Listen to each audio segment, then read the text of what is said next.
My biomom reappeared after 10 years, claiming she wanted reconciliation, but it turns out she just needed me to fix her failing marriage and finances. Now, I've cut her off.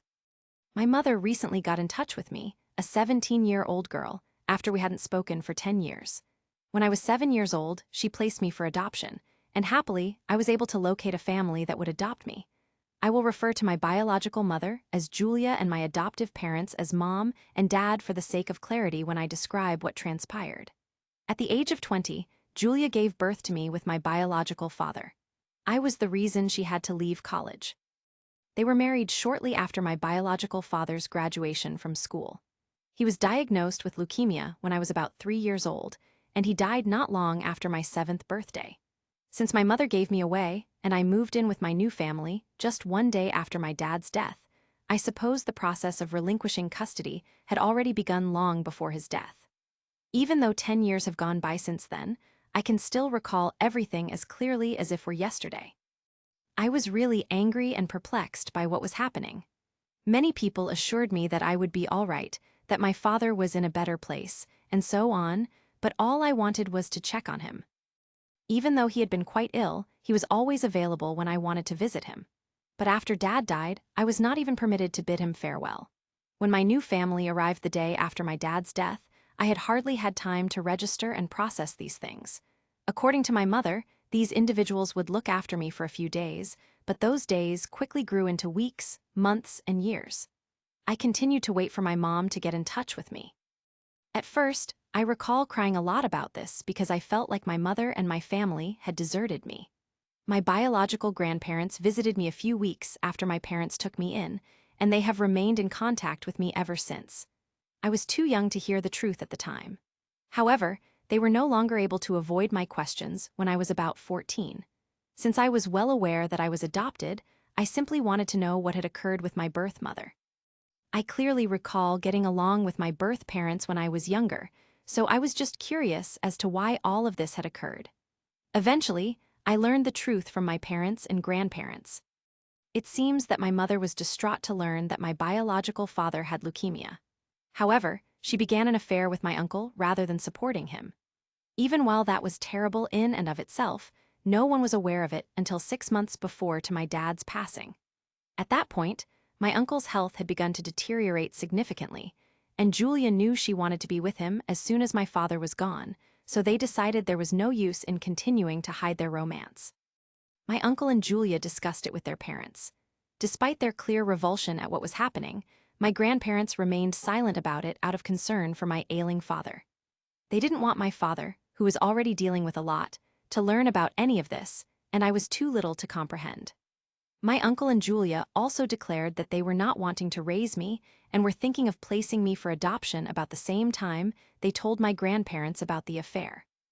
Despite all of the commotion, Julia was quite clear about what she wanted. She apparently claimed that she didn't even want to be a mother and that she had been far too young when she gave birth to me. Her parents urging that she have me and marry my father was the only reason she felt ready at the time. Her life would have been quite different, and she probably wouldn't have done either of those things if her parents hadn't put pressure on her. She didn't want me either, and she was going to place me for adoption since that my father would no longer be involved. They waited until my father died since it was clear that they could not send me away while he was still living. They then gave my parents permission to finally take me in. My predicament astonished even my adoptive parents, but they were only interested in adopting a kid to complete their family because they had been having trouble becoming pregnant again after their first pregnancy, and it was too risky for my mom anyhow. My parents informed me they hadn't heard about me from any adoption agencies, even though I know they likely wanted to adopt a much younger child. Since she was formerly acquainted with Julia, it was actually one of my mom's cousins who informed her of my predicament. They realized they had to get me out as soon as they learned about me. They spoke to my mother face-to-face without the involvement of any agency, and they didn't even give a damn about my age. Even my mother was having trouble finding a willing adopter for a 7-year-old through the agency, so she consented to let them adopt me. 4 months prior to my dad's death, they had a conversation with Julia, and everything was settled a few weeks prior to his passing. Even my parents had assumed that I would likely be staying with Julia for a few days at the very least after my father's death, but she sent me out the very next day. I was quite happy that Julia had chosen to place me for adoption after I learned the reality. People typically choose younger children when adopting, therefore I was fortunate to find such amazing parents. I discovered a truly amazing family. I couldn't be happier because I adore my parents and older brother. Additionally, I have 4 sets of grandparents, so you can only imagine how pampered I've been. After my dad died, no one stayed in contact with my uncle or Julia for my early years. My grandparents had planned his funeral, but they weren't even present. I was there because I was already going through a really perplexing time, and it was a very serious scenario. It would be best for me to get used to my new existence, they believed. I expected to feel unwelcome, or at least a little sad, after learning the truth about why I had been placed for adoption and why Julia had left my life. However, I was primarily relieved that I had met parents who genuinely wanted me and had avoided living with my biological mother. Now that I'm 17 and will be attending college in a few months, I seldom ever give Julia or my uncle or their activities a second thought. But because Julia contacted me on Instagram to ask if I would be open to meeting with her and making amends, I have been thinking about them nonstop for the past several days. It's clearly easy to find me because I have a public account, but I didn't understand why she was contacting me after all these years. I therefore made the decision to find out why she suddenly wanted to patch things up with me before I consented to anything. In a lengthy and sincere message, she expressed her regret for letting go of me and choosing to focus on her life with my uncle rather than her role as a mother, even though a lot of time had gone. She wanted me to know that she was not totally incorrect, even though she acknowledged that it was not her position to insist that I return to her as her daughter. She asserted that her sole error was taking on too much at an early age before fully comprehending the consequences. She was under a lot of strain, which caused her to make numerous poor choices. Despite what my family may have told me, Mom maintained that she never regretted having me. She wanted to make amends with me since she simply wasn't prepared to become a mother. I was fascinated, so after giving it some thought, I chose to say yes. I simply went ahead and met her without telling my parents or grandparents. It wasn't until I met her that I realized she needed my assistance and wasn't only seeking a meeting to patch things up. I should have recognized it sooner, but regrettably, I tend to strive to find the positive aspects of everyone, including Julia. She seemed so friendly and pleasant when we first met for lunch 2 days ago. She attempted to give me her version of events, claiming that her parents had forced her to take care of me, marry my father, and leave college. She simply wasn't prepared for any of it, but she felt pressured by her parents to conform. The news of her husband's condition was the final straw for her to have an affair after she started to feel smothered in her marriage. She claimed that, because she thought my uncle was the love of her life, she didn't regret having the affair. She has been happily married to him for the past 8 years and was happy to find him. She broke down in tears as she spoke about my uncle, telling me that part of the reason she had come to me was because their marriage was now in peril. She required my assistance in making amends with both her parents and my father's parents. They cut her off for the past 10 years and didn't want anything to do with her or my uncle after she secretly placed me for adoption. In the past, Julia and my uncle had been okay with this distance, but lately, my uncle had begun to argue with her because he wanted to make up with his parents. After everything that had transpired, he was aware that they would never accept him back. For some reason, he was blaming Julia, thinking that things wouldn't have turned out so badly if she had waited a little longer and not given up on me so quickly. Her only option was to have me speak with my grandparents and persuade them to make amends with her and my uncle. Then perhaps, she reasoned, she could prevent her marriage from disintegrating. She clarified that she and my uncle had been having a lot of arguments over the last few weeks and that this was the only solution she could think of. To be honest, I regret going to meet that woman more than anything else in my life. As she said, she was obviously not present to truly apologize, provide an explanation, or simply make apologies. She was only there because she believed I could help her with her marital problems. I doubt I would want to assist her, even if I could. Given how self-centered she has been, she doesn't deserve my assistance. I listened to her and informed her that I couldn't be moved by her crocodile tears. As I was about to go, She added that I would have had a greater understanding of her predicament if I had been in her shoes. She said she did her best to be a good mother to me, but she felt compelled to become a mother before she was ready. I was no different from the others if I was unable to recognize that because I had been brainwashed by my family. I was pretty irritated by that. Even though she had only been my mother for 6 or 7 years, she had all the support in the world. I was certain that my grandparents had not advised her to leave college. It was her own decision. My mother had decided to have me. They had often informed me. They had simply told her to have me and see where it went without pressing. She took their counsel as coercion, and if I had to choose who I would trust, I would choose my grandparents. I advised her to find another place to sell her baloney. I didn't believe it. I also informed her that I didn't trust a word she said.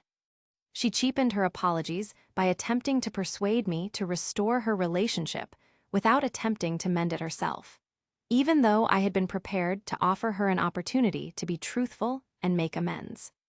I told her that since we weren't dating, I wasn't required to help her in any way. I may have been born to her, but my mother, not her, reared me. After that, I left the restaurant and returned home. I discovered she had texted me after I came home. She was crying in the voice note. The background sounds indicated that she was still in the restaurant. I felt a little bad about that because it takes a lot of heartbreak to cry that much in public. She was crying and claiming that it was terrible of me to declare that we had no relationship in the voice message. She said that I was her biological mother and that she would always be my biological mother. Despite everything, Mom still thought of me as her daughter. However, I'm not sure what to say to her. I simply no longer think of her as my mother, and I don't want to feel guilty about it. For the last 10 years, she has not been my mother. She was crying on the phone, and that makes me feel messy and conflicted. However, I still can't bring myself to block her. She is a human person who shared a bond with me, even though I don't consider her to be my mother. Hello. I haven't told my family about meeting Julia, even though I believed it was obvious in my post. I didn't notify them in advance since I don't think they would support my choice. I intended to make this choice on my own for the time being, but I know I owe it to them and I will tell them. They all despise her, and with good reason, so I knew that if I informed them, they wouldn't have allowed me to meet her. I'm positive of that. I suppose the only reason I went to see her in the first place was to get closure. I had no idea what to anticipate. I wanted to speak with her one final time, and I knew she would apologize. I suppose I wasn't thinking clearly since her reaching out evoked a lot of conflicting feelings in me. In any event, I met her, and it's over now. If I could go back in time, I wouldn't alter my choice. I found the closure I needed. I have no regrets about what I did. Sometimes you have to put everyone else aside and follow your instincts, even if they are incorrect. It's your error at least. First update. At last, I informed my family that I had met Julia. They were quite unhappy about it, as was to be expected.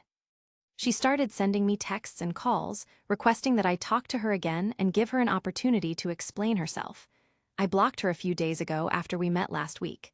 I had no idea what she would say to me, but I no longer wanted to find out. All I needed from her was closure, which I received after our one encounter. She only required my assistance.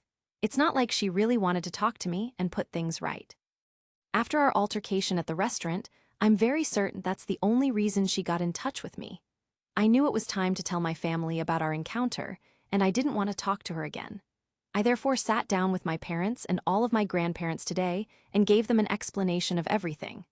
My parents were furious that I had left without telling them who I was meeting and that I hadn't talked to them about it. However, they appeared to comprehend. My grandparents were the ones who were furious with me. I quietly listened to their frequent reprimands because I earned them. I ought to have consulted them first. They were most concerned that, given my mother's propensity for manipulation, she might have attempted to brainwash me or paint them as the bad guys. When they were finished, I told them that I had just met her to get closure. I felt compelled to explain my reasoning, even though I didn't expect everyone to grasp it right now. I just expressed regret for doing it behind their backs. Everyone seemed to be placated when I vowed never to be untruthful with them again. After that, we talked about Julia's motivation for contacting us and her remarks regarding my uncle's desire to make amends with his parents. We all agreed that the matter was more complicated than she was making it out to be. They were probably in difficulty, and in need of assistance if she was attempting to coerce me into assisting her in getting back in touch with the family. On the phone and in person, Julia had been truly distraught and had said that her marriage was in peril. My uncle was upset with her, and my grandparents thought she was probably speaking the truth. We chose not to get involved since it wasn't our place, regardless of the truth. The day Julia and my uncle declared their relationship while my father was still unwell, my grandparents made it clear that they no longer regarded them as family. When Julia gave me away without even talking to them or giving me an explanation, it was the last straw. They were just fortunate that my grandparents were permitted to stay in my life by my adoptive parents. In any case, Julia is now blocked by me. I will never speak to her again, no matter what. She has been frantically attempting to get in touch with me, messaging me about how her life and marriage are failing and how much she needs me. I feel bad for not paying attention to her, but really, what does she expect me to do? I couldn't persuade her in-laws or my grandparents to get back together, even if I wanted to assist. I wouldn't want to talk to her either if I were in their shoes. It's quite reasonable for me to break up contact with her at this time. She may make other accounts in an attempt to get in touch with me, but I know that won't work. I'll let her know I'm not interested if she makes another attempt. I will report her if she continues to annoy me. I heard my grandparents discussing possible reasons for my uncle's desire to make amends. They said it might be money problems. We have no idea what they have been up to because no one in the family has been in contact with them. We are aware that they still reside in the same city, but that is all we know. In the past, Julia was a stay-at-home mother, but who knows now? It just serves to highlight how heinous their actions are if my grandparents are correct, and Julia and my uncle are attempting to get back together due to financial difficulties. Making contact with a daughter they left behind 10 years ago in order to make amends with their parents in exchange for money, that is among the lowest things in the world. I hope they receive what they are due if that is indeed the case. Second update. Today, Julia contacted me once more. About 10 days ago, I blocked her everywhere. I assumed she had given up after a week of not communicating with me. However, she was able to discover my school's address somehow. I suppose this is the reason we shouldn't post our private information on open sites. The hard way was the lesson learned. Anyway, she appeared out of nowhere today as I was making my way home from school on foot. It took place around 1 block from the school. I typically walk home because I live nearby. She began shouting for me to get into her car as soon as it drew up. I didn't trust her, so I told her I wouldn't be letting her in. I told her that if she attempted to cause trouble, I would yell in the middle of the road and she would be dealt with. She replied that she only wanted to communicate and wasn't here to argue or upset me. She stated that she only wanted to make amends with me and didn't care if I didn't assist her in making amends with her parents. She insisted that she wanted to make amends because our last encounter had gone badly. She claimed that, although she was aware that I would believe her statements were false, she sincerely wanted to make amends. Although I could hear the desperation in her voice, I was irritated rather than sorry. I informed her that I didn't want anything to do with her and that she should leave me alone. Her true colors came out once more at that point. She was quite excellent at acting regretfully, so I'm actually proud of myself for not falling for her act the first time. She freaked out as soon as I instructed her to go. She began to curse at me, claiming that although she had made a concerted effort to be courteous, she would make sure to ruin my life if I continued to act in such a manner. She even said I had better guard my back as a threat. To be honest, I thought it was funny. How would she respond? She cursed at me as I continued to walk, and then she drove away, yelling at me as she went. I told my folks about the incident when I arrived home. Everyone convened once more to decide what to do next. We were able to obtain a restraining order since she had threatened me. That was the best course of action. We all agreed. Update 3, my parents requested a restraining order against Julia a few days ago. My uncle finally contacted his folks after she was served. It had to do with money, as we suspected. They have been operating a confectionery for a few years, but it hasn't been doing well, it turns out. They realized that contacting them personally would not help their financial situation. They created this entire act for that reason. Sadly for them, Julia blew it after losing patience. Now, I would be the happiest person alive if they got divorced over this. As their only son, my uncle is attempting to appease his parents by saying he had nothing to do with Julia's actions and is entitled to financial support. Julia, however, has adopted a hostile stance. She has been disparaging us online without considering the repercussions. All that does is strengthen our argument. She is obviously unstable, therefore we are certain that we will obtain the restraining order. She made it plain the other day that she doesn't want anything to do with me, so I'm not really sure why she's resisting it. Since I'm heading off to college in the autumn, it doesn't really matter. She's struggling financially, so I doubt she'll be there. I'm not worried because my parents and family will always be there for me.